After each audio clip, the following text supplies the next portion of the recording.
Hi folks, it's John from lastchanceautorestore.com. I'd like to share with you another update. This is the 1968 Pontiac Firebird convertible Pro Street car.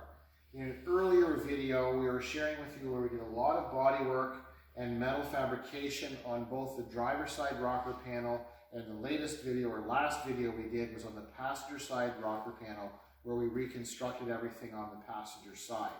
Since then, there's been lots of progress. Never looks like very much, but now it's starting to look like a car again. So if we come down this side of the driver's side, we pre-hung the door on the driver's side. And a couple of things I'm going to point out. So those of you with a keen eye, if you're looking at this and you say they don't have the door in the right spot because the door is too tight to the quarter panel, whoever did, we've got replacement quarter panels coming for this car. Whoever did the quarter panel replacement patch panels, they basically put it over top of the original and they overlapped it over the groove. So the gap was all wrong, and that's why there's so much body filler and stuff in it. So these doors are hung in the location where they need to be, or they should be, and we've got the rocker panels done. So now that we have both doors on in their correct location, we have these donor fenders that we talked about before.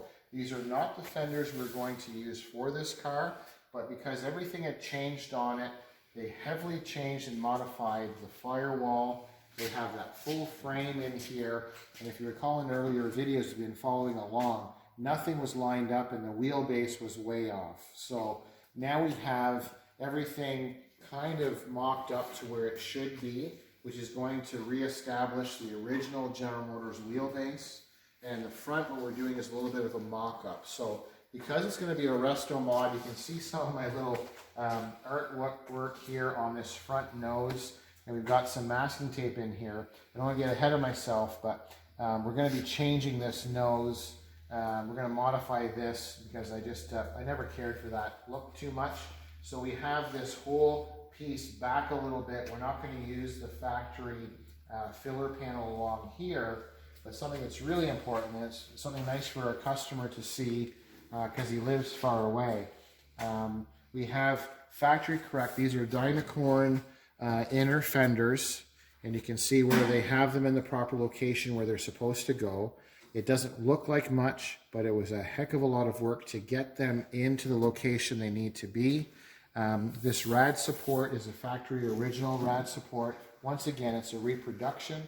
It's made by Dynacorn, and same thing with these upper support pieces. So it's very important, in my opinion, to get the reference point. So we now have the front square where it should be. So we have the original factory rad support in here, which they did a mock-up of the rad support in the wrong location. And there's nothing really attached to the front end. There's nothing that could attach the front fenders if you've been watching some of these previous videos. So now what we've done from the frame, you can see there's a pair of vice grips on either side. So we've got over here on the passenger side and on that far side, obviously the driver platform. So we've got a piece of tubing just tacked, welded, and then vice gripped on because we're going to need to fasten this front rad support to this custom made frame. So we're just kind of doing the mock-up. So this is how we get a visual. We want to make sure things are square and true. Once we have things where the proper wheelbase and location should be, then we can play with the front end.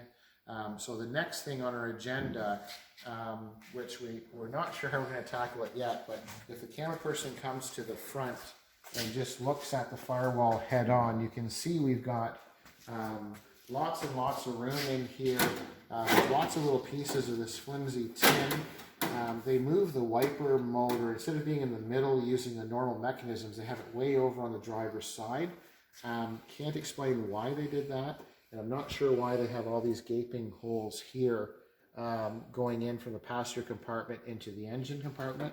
So we'll figure all this stuff out. The frame is wonderful. The main supports are really nice. All of the wiring harnesses that were rerouted incorrectly are all out of the way. So I kind of like the way it's coming together now. So our next thing we're going to do, we'll probably start playing with it tomorrow, is we're going to set our hood on here just to continue with the mock-up to make sure we got things kind of where they should be. And the front, I don't want to offend any Pontiac fans out there. Because this is going to be a Restomotor Pro Street car, my own personal opinion and the client that owns the car, I'm not a huge fan of this big protruding nose on the front.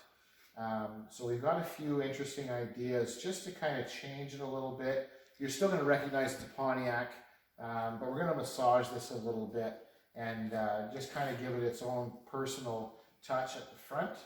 Obviously, when we do that, we're going to be modifying the hood because there's quite an overhang on the hood for this front nose. But we're just basically going to freshen it up because we've got lots of horsepower, big wheels and tires. So we just want to do more of a resto mod kind of appearance to the front, which I kind of like to personalize the car to the client's taste. So lots of progress. This is the 1968 Pontiac Firebird Convertible Pro Street. I thank you for watching. I'm John from lastchanceautorestore.com.